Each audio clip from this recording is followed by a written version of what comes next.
Okay, guys, listen up, please. Listen up. Now, it's the final game of the season and the final game for two club legends as Fergie and Gazziniga bow out as Haaland players.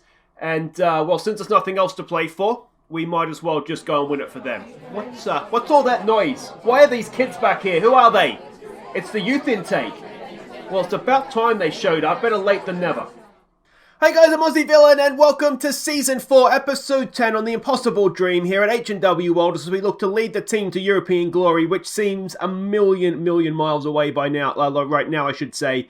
And today we finish off the season against Carrick Rangers. We're also going to have our end of season awards and your chance to vote in our goal of the season competition. Now, as you just heard though, we did get our youth intake in, and as you can see, I've got it searched by age right now so we can see the new youth intake.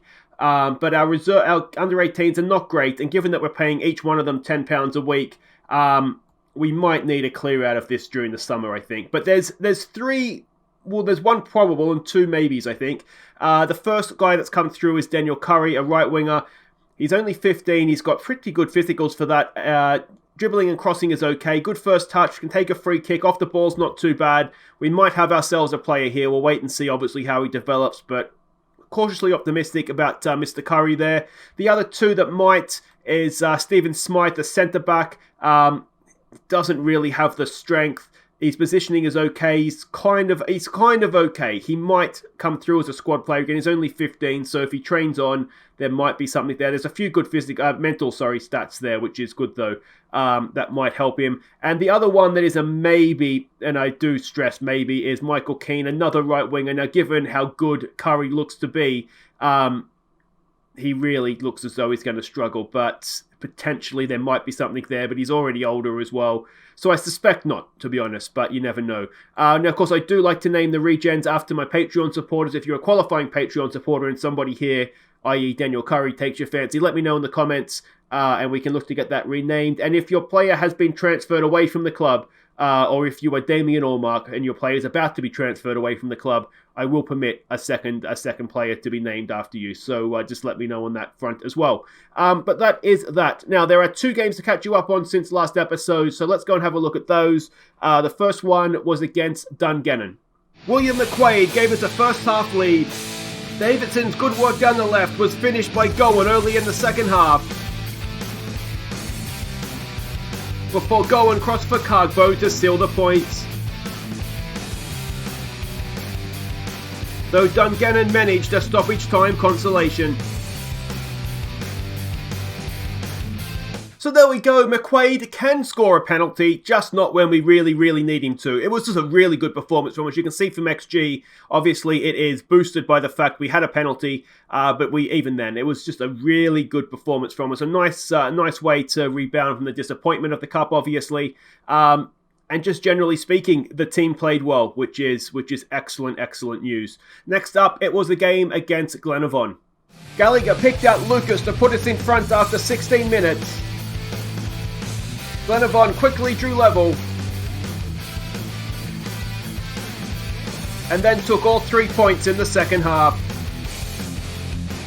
So this was a harsh result on us, to be honest. It was, again, we can see from XG, like always, we were the better team. We did have a goal disallowed in stoppage time, which would have tied it up. It wasn't our strongest team necessarily because it did come very quick on the back of the Dungannon game. You can see we gave Gazziniga a game up top, mostly because Cargbo wasn't fit for this one, and I really wanted to. I'm still trying to get this formation to work for us. I wanted the closest thing to Cargbo I could get, and he wasn't great, to be honest. But yeah, there we go. We lost. A draw would have been fairer, I think. I'm not saying we deserved to win, but a draw would have been fair. A loss on us was very harsh on that one.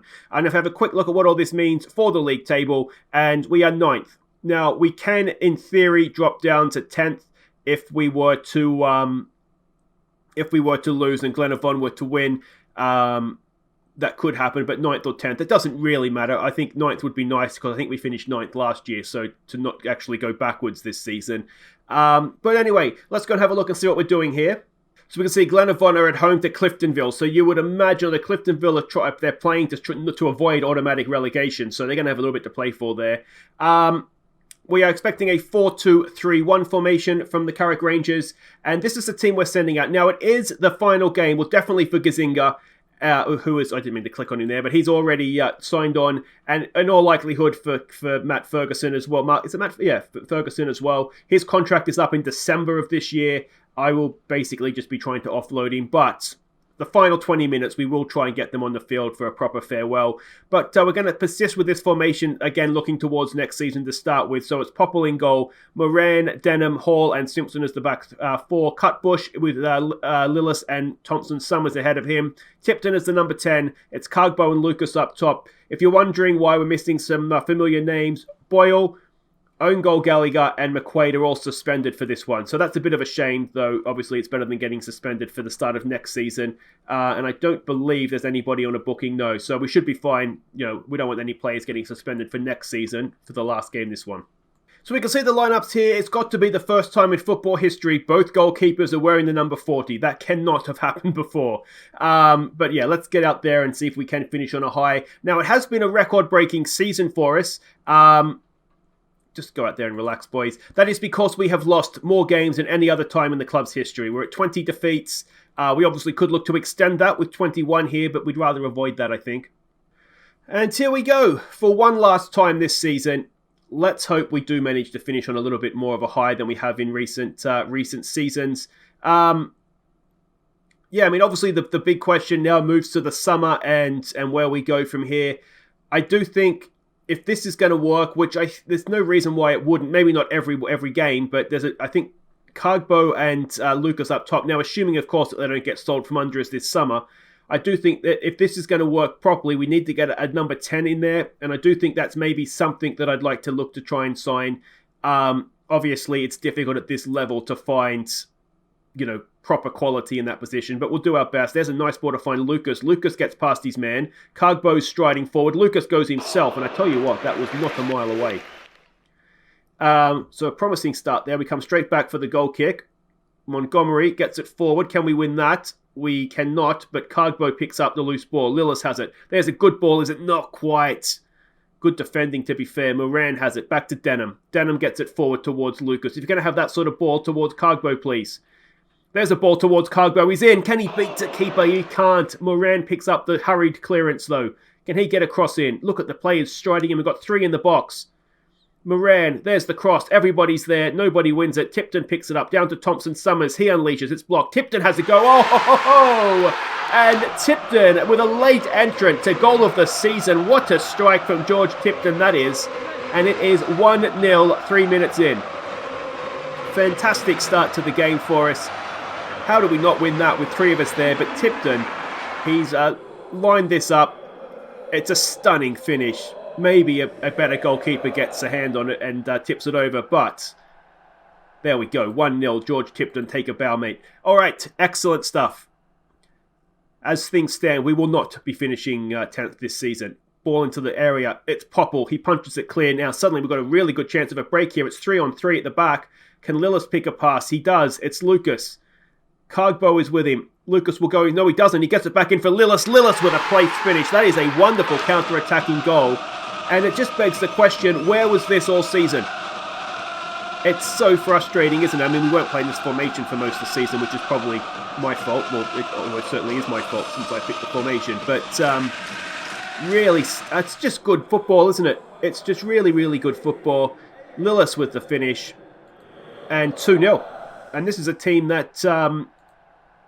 they're very much the best team in the lower half of the league here. Lucas has it now. He goes back for Cutbush. What's he got for us? Ball in towards Cargbo. Goalkeeper claims it, though. Gets it forward quickly. Picked up by Hall. And what can he do? It's there for Lillis. Look at the overlapping run from Simpson. We've gone through the middle instead. Tipton for a second. Tipton can't find the back of the net. And we'll have a corner. 15 minutes in, and it is... Well, it's the Harlan and Wolf Welders show, isn't it? Thompson-Summers with a corner. Where's Cargbo? It's cleared away. Lillis has it. Gets it back in towards the middle there. Cutbush. He goes back to Simpson. Thompson-Summers is in space, but that ends the highlight. I mean, there's nothing really to say other than this is absolutely brilliant stuff. If this can continue, we might even bring Gazinga and Ferguson on at half-time. Ideally, we'd like one more goal, perhaps, just to be relatively confident that we can see this out. Cutbush goes back to the goalkeeper. Popple. What's he going to do? He's got time for Denham. We've got an injury there for Thompson-Summers. Obviously, being the last game of the season, it doesn't really matter, but we don't want him getting seriously injured. Tipton, no, can't quite pick it up. Cutbush down. Do we bring Gazinga on as a midfielder? We want to see the old Ferguson-Gazinga duo up top, though, don't we? There's Tipton.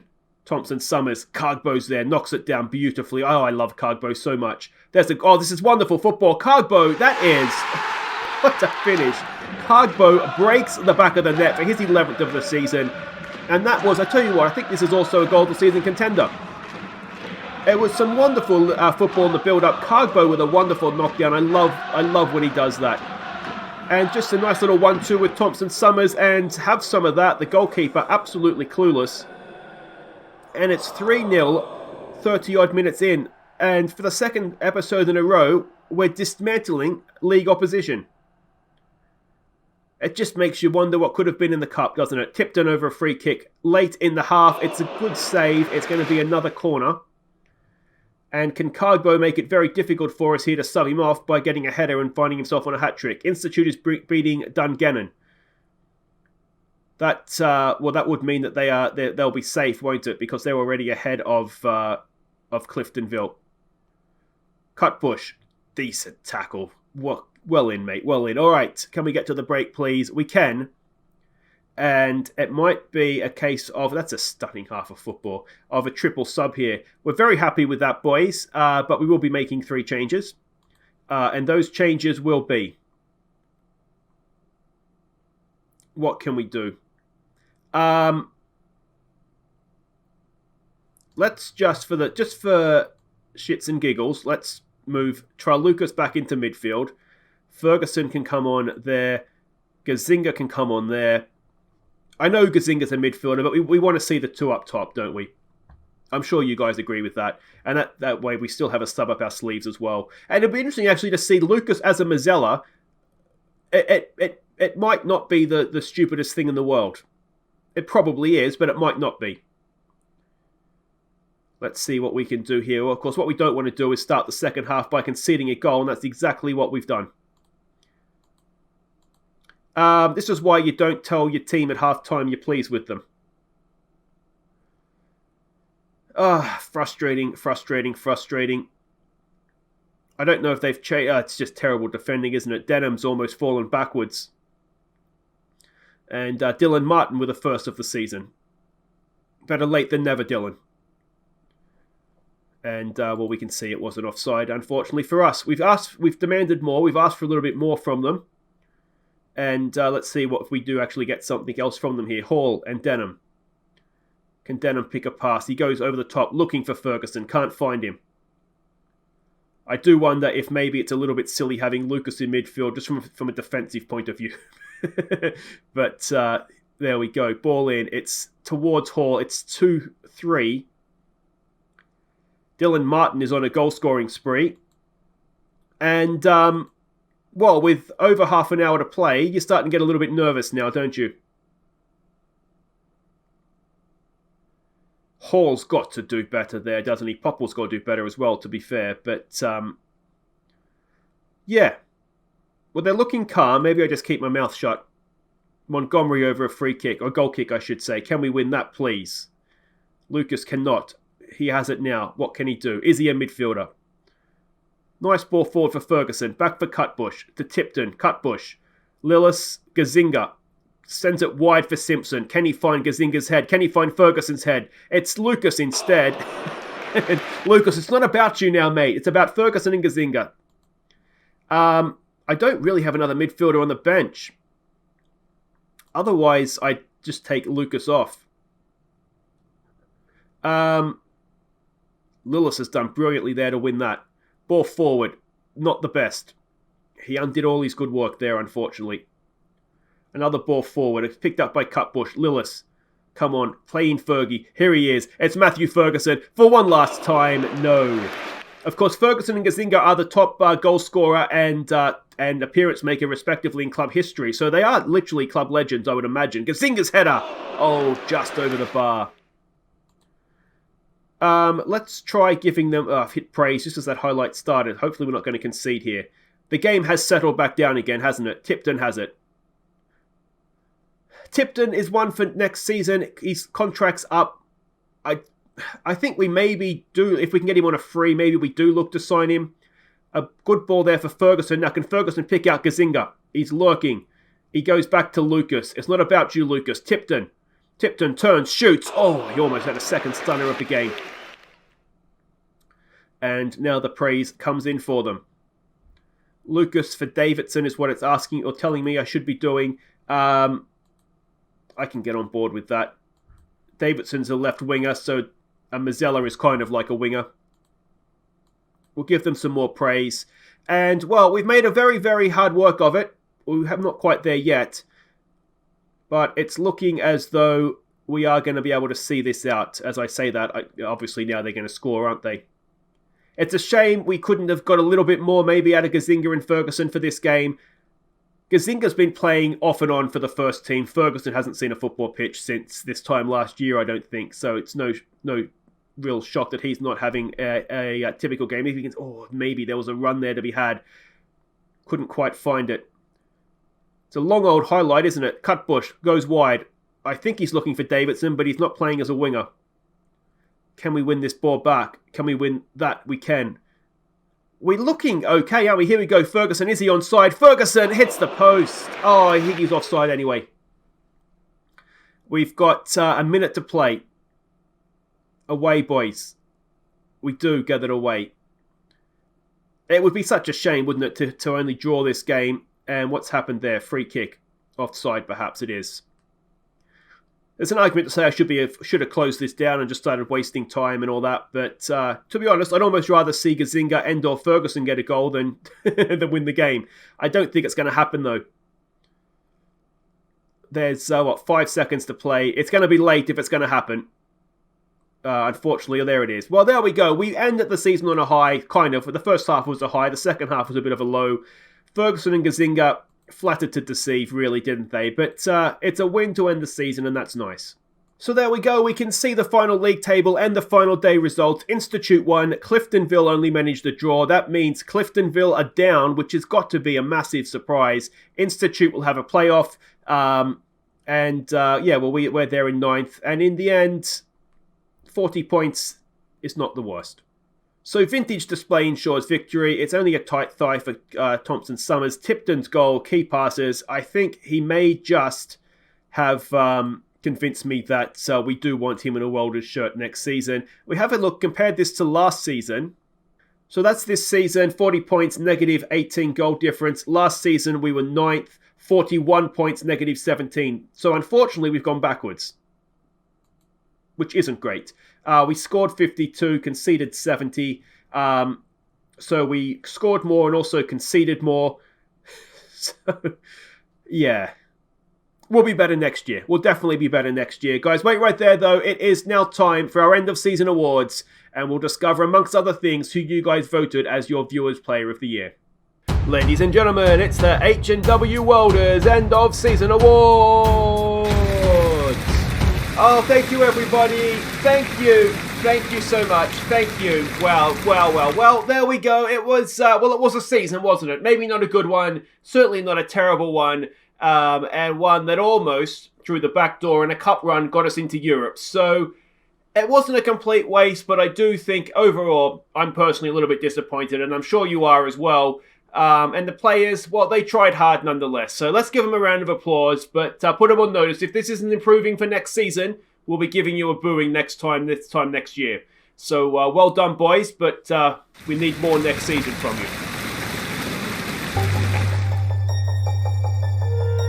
The first award this evening is the Golden Pen, awarded, of course, to this season's signing of the year.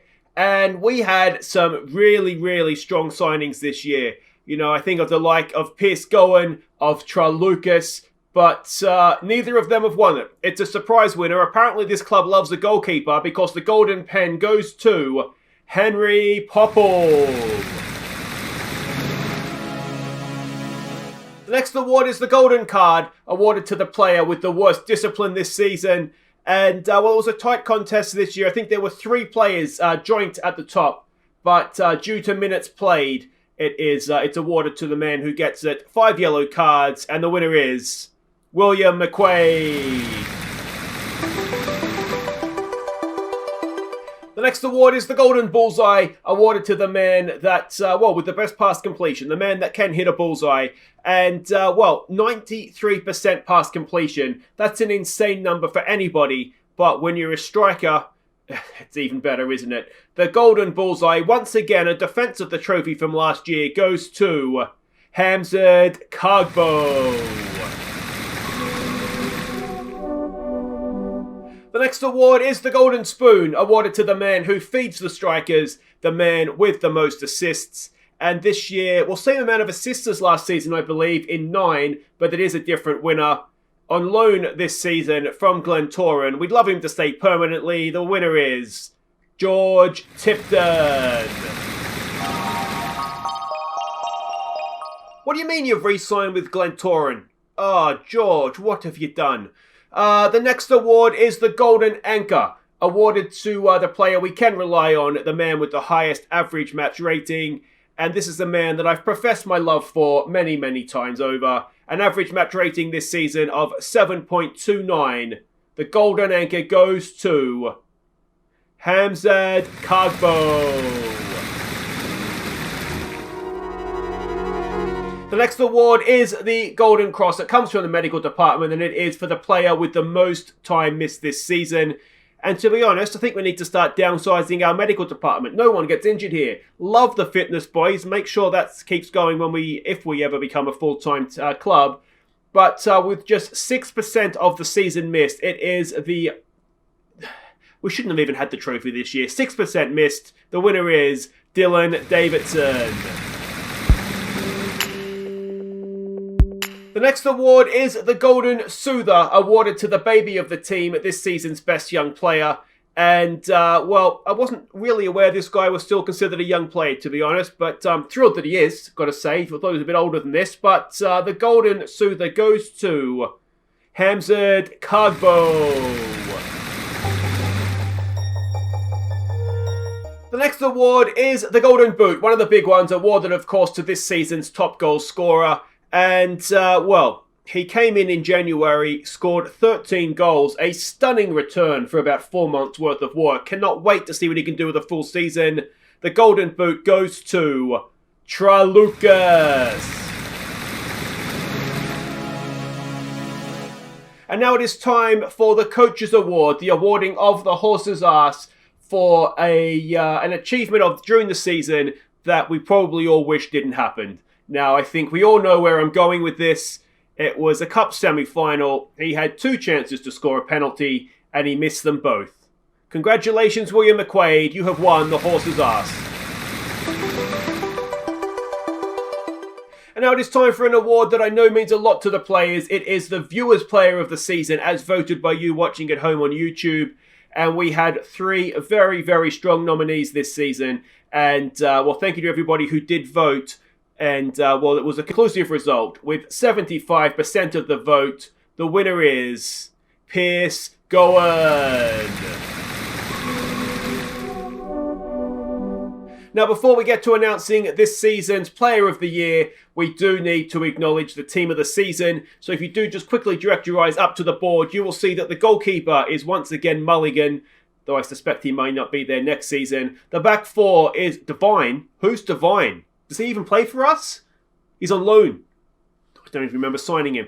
So Devine, Denham, Hall, and Simpson. The midfield is Cutbush in behind Tipton and Thompson Summers. I struggled to get that on the board there, but trust me, that's what it says. The wingers are Davidson and Gowan. And the striker is my one true love, Hamzard Kagbo. Congratulations, guys. You've all had a wonderful season, except for you, Devine. Please introduce yourself to me after the ceremony. And now it is time for the big one, to award the Golden Star for this season's Welder of the Season. And, I do actually think we took a step forward this season. We had a number of players, I think, up their game. We just need to be a little bit more consistent, perhaps. And, anyway, that's beside the point. That's one for the dressing room.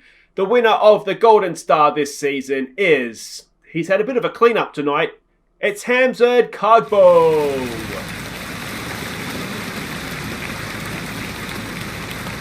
So there we go. Congratulations to Hamzard and the rest of the winners. It's been a fantastic evening. It's been a decent season. And we've got a busy summer ahead of us now as we look to build ahead for next season. And hopefully, well, we just need to convert XG wins into wins on the scoreboard, don't we? But thank you everybody in the auditorium tonight. Thank you for you watching at home. Enjoy the rest of your evening. And I look forward to seeing you all back again at Tillysman Park next season. Thank you everybody. Enjoy your night.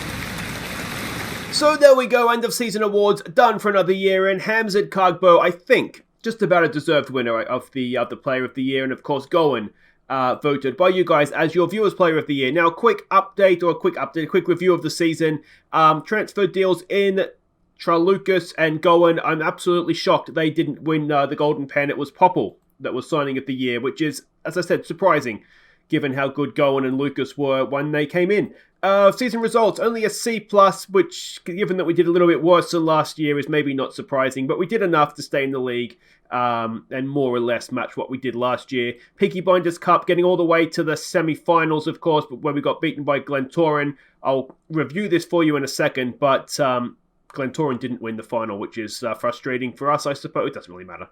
But a B- for that, which seems harsh. I thought we did a little bit better than that. A C for the League Cup, where we got knocked out by Glentoran again. And the Canty Antrim Shield, of course, we lost in the final of that as well. A C, because the board didn't really care about it. Neither did we. We did our best to lose, and we kept winning. And then when we tried to win the final, we lost. But there moments to remember. The 5-0 last episode against Cliftonville. That was our biggest win. The match to remember, a 2-1 away win to Crusaders. Not bad. And the goal of the season, we'll come back to that in just a second, but the game has given it to Tralucas, and this, trust me, is a magnificent, magnificent goal. The finances, no new sponsorship deals, club reputation remains the same, sponsorship remained the same, broadcast revenue was up about $4,000, which is good.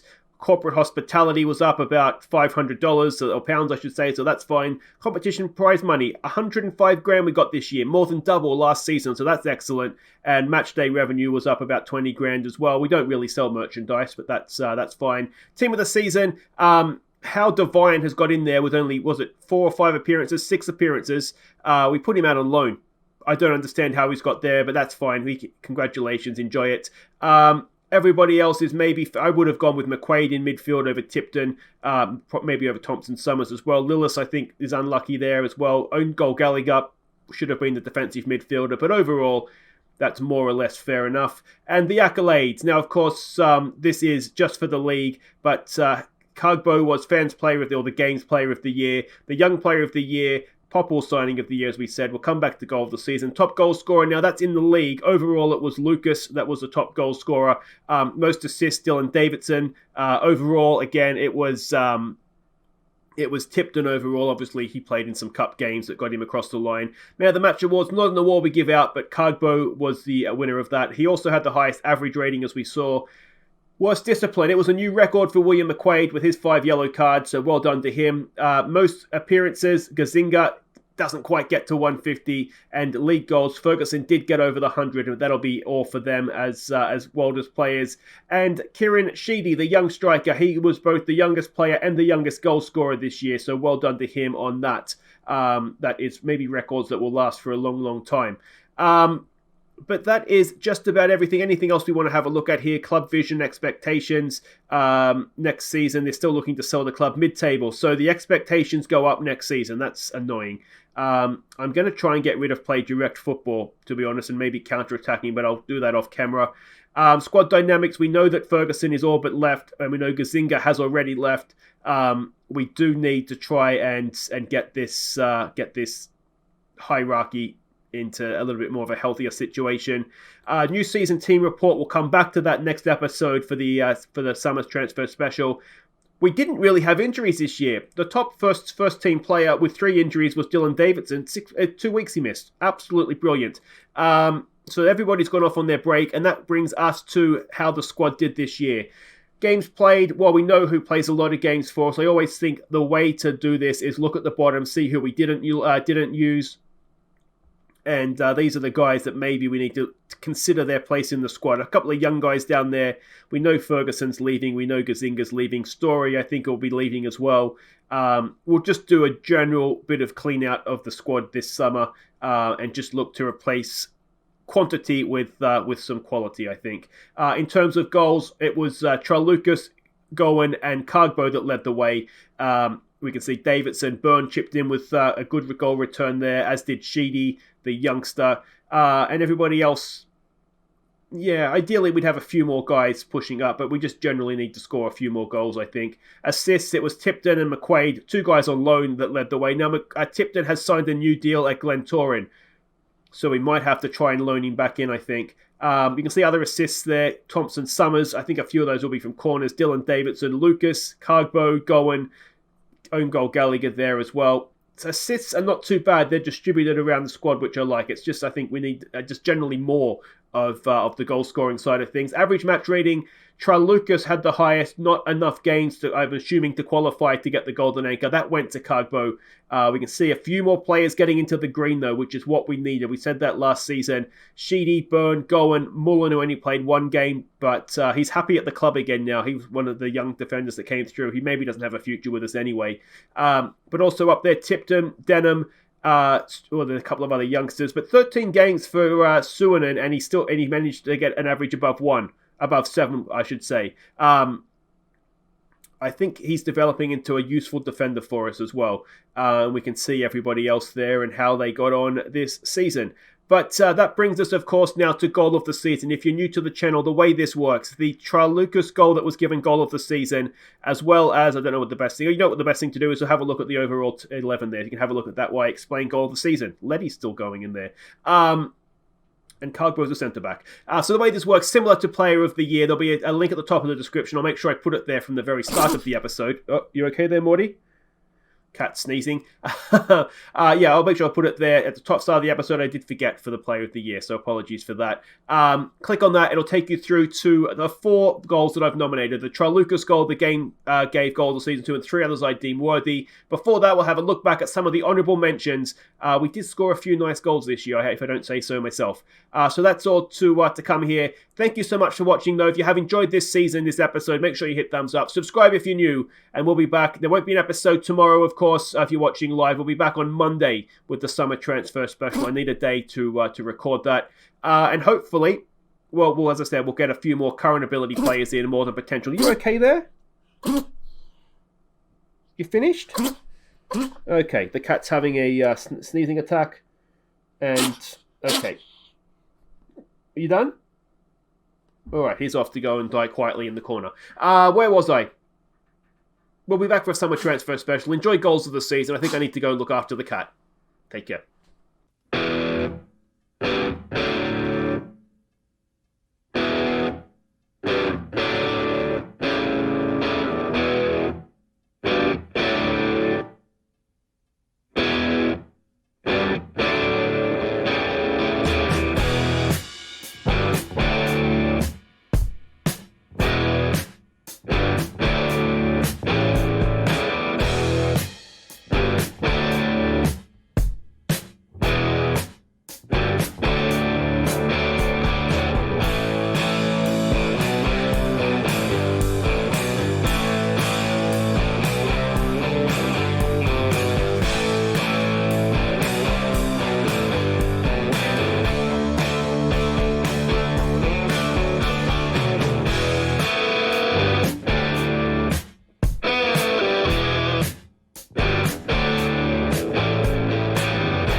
Here are our top 4 goals from the 23-24 season. Don't forget to vote for your favourite.